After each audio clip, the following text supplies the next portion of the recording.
এই দেখো শঙ্কর মাছের ঝোল কষা কষা করে, তোমাদের তো পুরো ভিডিওটা তখন কেটে গেল। এই দেখো রান্না করেছি শঙ্কর মাছ, দেখেছো কী সুন্দর। আর এই দেখো কচুর শাক রান্না করেছি। কচুর শাকটা হেবি সুন্দর করে করেছি, জানি না তোমরা কীভাবে করো, তা আমি যেভাবে করেছি সেভাবে বলছি। ভিডিওটা করতে পারিনি কচুর শাকের। কচুর শাক কচুর শাক সেদ্ধ করেছি, সেদ্ধ করে তারপরে দিলাম তেলের মধ্যে তেজপাতা, শুকনো লঙ্কা, পাঁচফোড়ন ফোড়ন দিয়েছি।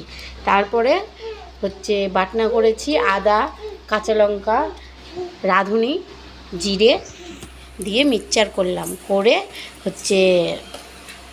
ইলিশ মাছের মাথা ছিল কালকের, সেই মাথাটা দিয়ে ভালোভাবে ওই মশলাটা দিয়ে কষিয়ে নিলাম। কষিয়ে নিয়ে তারপরে কচুর শাকটা সেদ্ধ ছিল সেটা দিয়ে দিলাম, দিয়ে হলো।